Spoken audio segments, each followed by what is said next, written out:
Hi, Ange. You're big on your football history. This feels like a big, big moment for the football club, doesn't it? Oh, absolutely. Without a shadow of a doubt.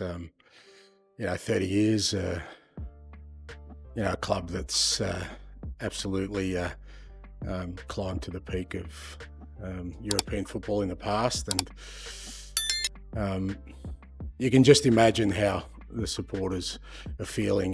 There's probably a couple of generations in there who've heard the stories but not lived the experiences. And they can live their own experiences. And yeah, it's special. I know everyone at the club's super excited, the players are excited, and yeah, hopefully it's a successful campaign for us. 4 years ago, the club was bottom of the league in the championship. So that just shows you the Yeah, progress that the owners made. yeah, amazing, and that's it's brilliant. It's what kind of football was always designed to be. If you dream and you do things well, and that you can reach the absolute pinnacle of whatever endeavour you're in, and especially for football clubs, I think that's always been the aspirational side of the game. That maybe's dwindling a little bit, but certainly those kind of stories are the ones that resonate the most. I think when you look at football's history. And it's clearly a competition you know very well, Celtic and Tottenham. And obviously, you're at a different club now, but you are defending your title almost, aren't you? Yeah. No, look, I'm excited by it. I mean, obviously, when sort of made the decision to accept the position, it was one of the sort of most enticing bits that the club is in. It is in Europe, and obviously, in the Europa League, which is a competition, as you said, I've already had experience in. But just being in Europe is exciting. It's I've always enjoyed it. It challenges you in different ways, challenges the players in different ways, and just as the fans have memorable experiences. It's the same as a player and as a coach. Winning away in Europe is tough, but if you can manage that, it always remains in the memory as something special. So, hugely looking forward to this campaign. Thanks. Afternoon, Ange.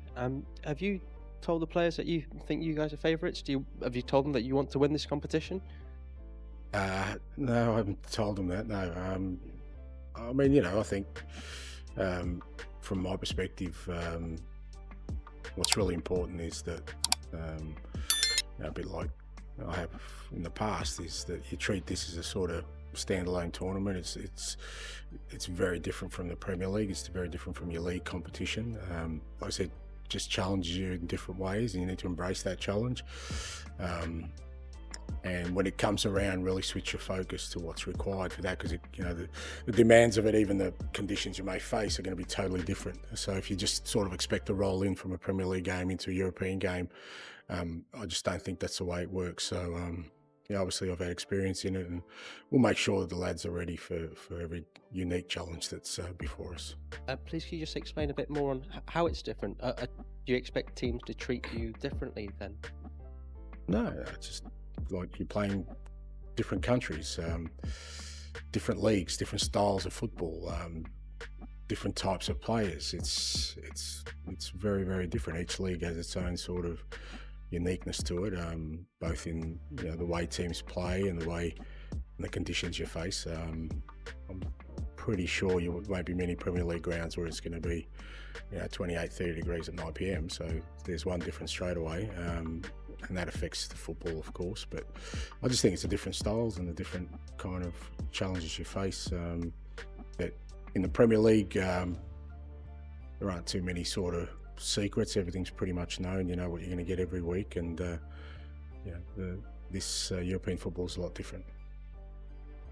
Any more? Tom. Hi, Ange. A question about your players, really. A lot of new players this summer. Last year at Tottenham, you had a big squad with a lot of injuries, which meant the squad was then tight. Now you've got a big squad and everybody's fit.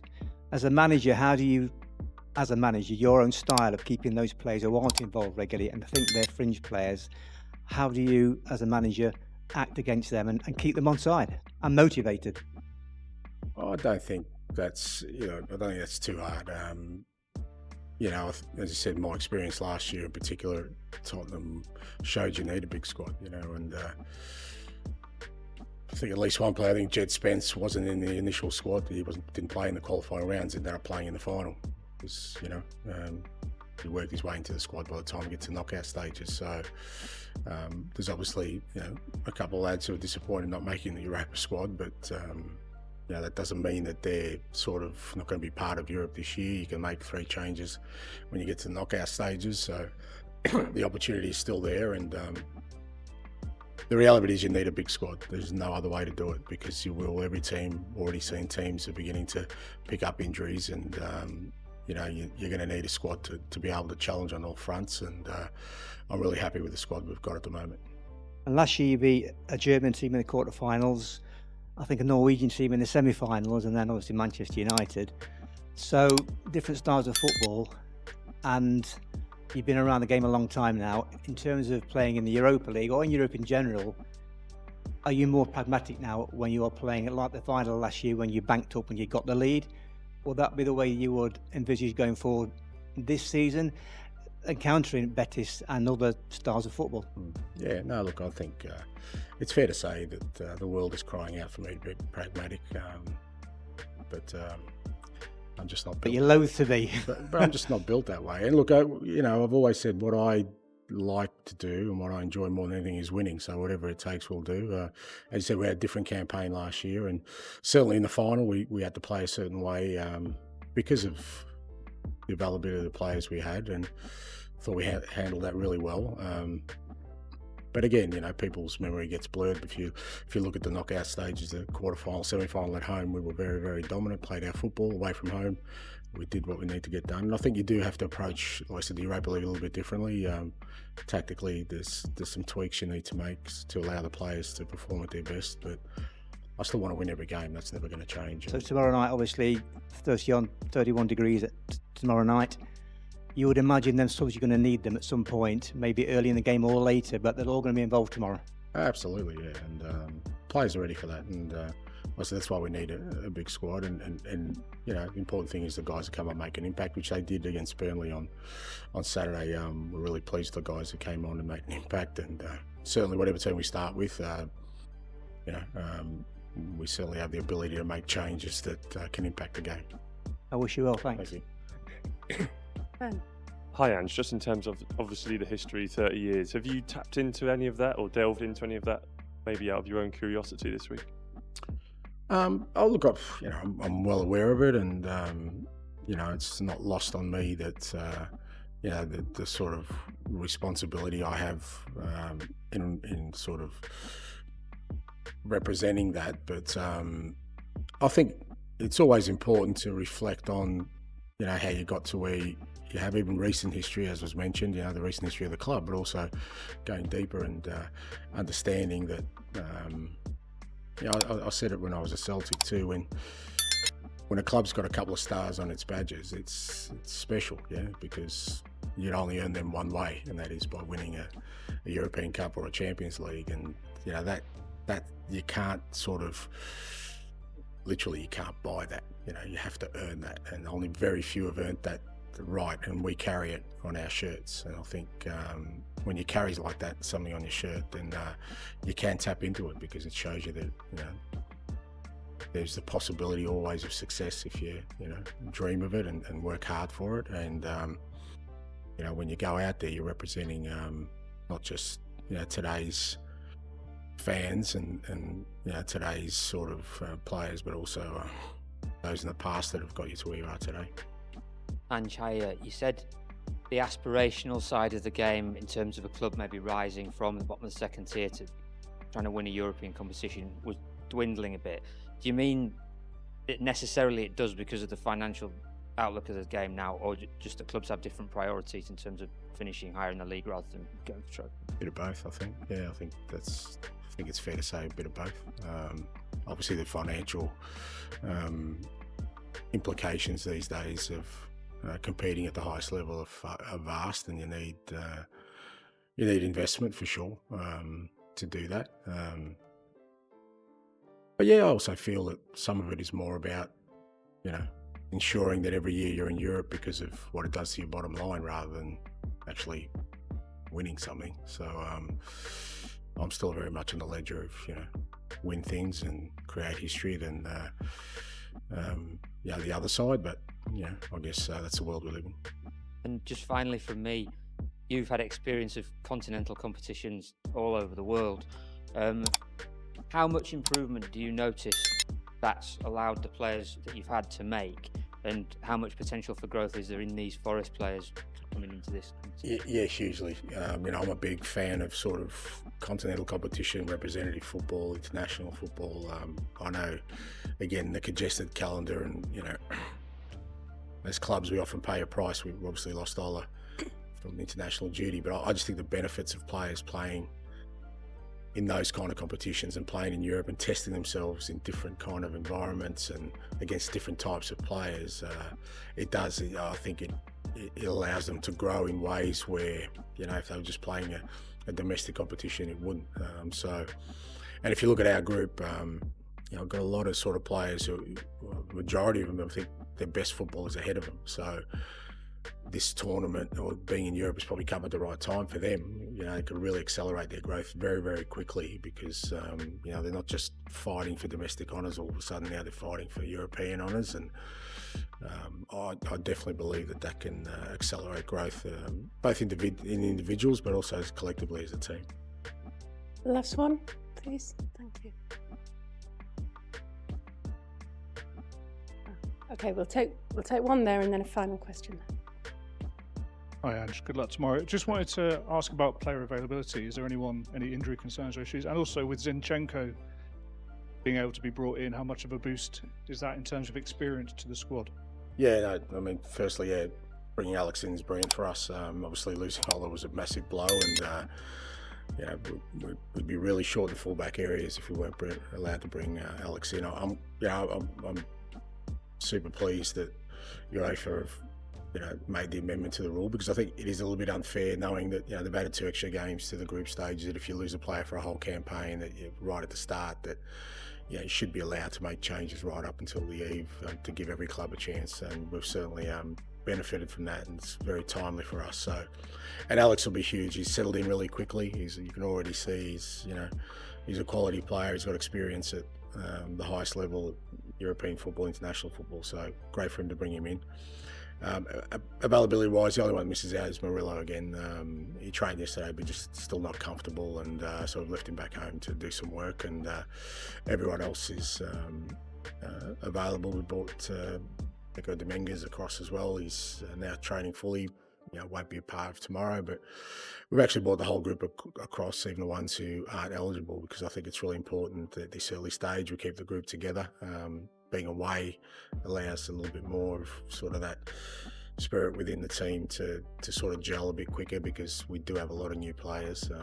So yeah, I think it'll be a worthwhile couple of days for us. Last one. Yes. Hi, Ange. I want to ask you about your opinion from a huge coach like Pellegrini. It's 5 seasons in a row in European competition. What is your opinion about Manuel Pellegrini, and how do you expect from tomorrow here against Betis? Thank you. Yeah, huge respect for Mr. Pellegrini. It's amazing. You know, I'm not going to mention his age, but he just keeps going, and he's a quality manager, and it gives hope for young 60-year-olds like me that we still got some football in us. And he's an absolute gentleman. I obviously managed against him when I was at Celtic and we played Betis here, but he still produces the same kind of quality teams. He loves his teams to play, you know, aggressive football. You can see that still, and every year he makes sure the Betis team he has is competing for European football, and it's going to be a tough game. They're a good side. They've got some Premier League experience in there. Obviously, they signed Anthony from Man United. I managed Gio Lo Celso at Tottenham. He's a quality player, technically very, very good. So it's going to be a tough game for sure. But I'm looking forward to it because, as I said, I've got the utmost respect for Mr. Pellegrini, and I'm looking forward to seeing him tomorrow night. Forest fans, it's happening today. In just a few hours, our beloved Reds step onto European soil for the first time in 3 decades. Ange has just delivered the most emotional press conference we've seen, and what he revealed about tonight's historic clash against Real Betis will give you absolute goosebumps. We're talking about the weight of 30 years of dreams, the tactical masterclass Ange is planning, that massive Zinchenko boost, and why tonight isn't just a match, it's the rebirth of Nottingham Forest as a European force. The gaffer's words about representing every generation of Forest fans who kept the dream alive. Honestly, get the tissues ready. Plus, he's dropped some serious hints about how different tonight will be from anything we've seen in the Premier League, and why our squad is perfectly built for this exact moment in our club's history. If you're buzzing as much as we are for tonight's kickoff, you cannot miss what Ange just said. Hit that like button, subscribe right now, and stick around because we're about to relive the magic that's been 30 years in the making. Right then, Forest faithful, it's match day and the emotions are absolutely through the roof. Can you believe it? In just a few hours, we'll be watching our beloved Reds walk out in Seville, ready to make history.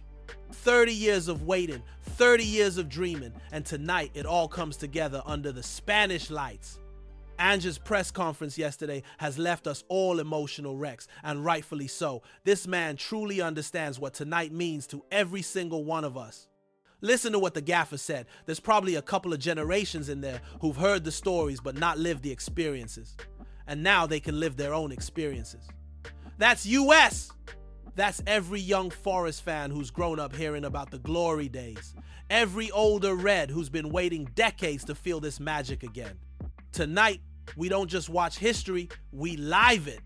The weight of those 2 European Cup stars on our badge isn't lost on Ange either. He knows that when you carry something like that on your shirt, you can tap into it because it shows you that there's the possibility always of success. Tonight, we're not just representing today's Forestful, we're carrying the dreams of Brian Clough's legends, every fan who never stopped believing, and generations of Reds who got us to this moment. Forest fans, how are you feeling right now? Are you as emotional as we are? Drop your matchday vibes in the comments. We want to feel this energy together. And here's what's absolutely mind-blowing, shit. Just 4 years ago, we were bottom of the championship. Rock bottom. Now look at us, hours away from our first European match in 3 decades. This transformation has been nothing short of miraculous, and Ange gets it. That's what football was always designed to be. If you dream and you do things well, you can reach the absolute pinnacle. But tonight isn't just about emotions. It's about tactical brilliance. Ange revealed something fascinating about how different European football really island. This isn't just another match for his family. This is a completely different challenge. You're playing different countries, different leagues, different styles of football. He explained, in the Premier League, there aren't too many secrets. European football is a lot different. Think about tonight's conditions. 28 degrees at kickoff time in Seville. That's something we'd never face at the City Ground, and it's exactly why Ange has been preparing our squad for every possible scenario. This is chess at the highest level, and our gaffer is ready to make all the right moves. Speaking of squad preparation, can we talk about the genius move to bring Alex Zinchenko in? The timing couldn't be more perfect. Bringing Alex in is brilliant for us, Ange said with obvious delight. Obviously, losing Ola was a massive blow, and we'd be really short in the fullback areas. But now we've got a Champions League winner, a player with international pedigree, ready to make his European debut for OUR club tonight. Are you excited to see Zinchenko potentially make his Forest debut on this historic night? Let us know what you think he'll bring to tonight's performance. Here's what gives me absolute chills about Ange's approach. He brought the entire squad to Seville, even players who aren't eligible for tonight. Why? Because he understands that European campaigns are built on togetherness, on that special spirit that can only come from shared experiences. Being away allows us a little bit more of that spirit within the team to gel a bit quicker, he revealed. This isn't just squad management, this is building a European legacy. And the squad depth is incredible. Everyone's available except Murillo, who stayed back to continue his recovery. But get this, even Nico Dominguez has traveled with the squad, fully training and ready to contribute when his moment comes. This is the depth we need for a proper European campaign, and Ange knows exactly how to use it. Now, let's talk about tonight's opponents, Real Betis and the legendary Manuel Pellegrini. The respect Ange has for Pellegrini is beautiful to see. He's an absolute gentleman and produces the same kind of quality teams year after year. 5 consecutive seasons in European competition. That's the pedigree we're facing tonight. Betis aren't just any team, they've got Premier League experience with players like Antony from Manchester United and Gio Lo Celso, who Ange managed at Tottenham. Technically, very, very good, he said about their quality. But you know what?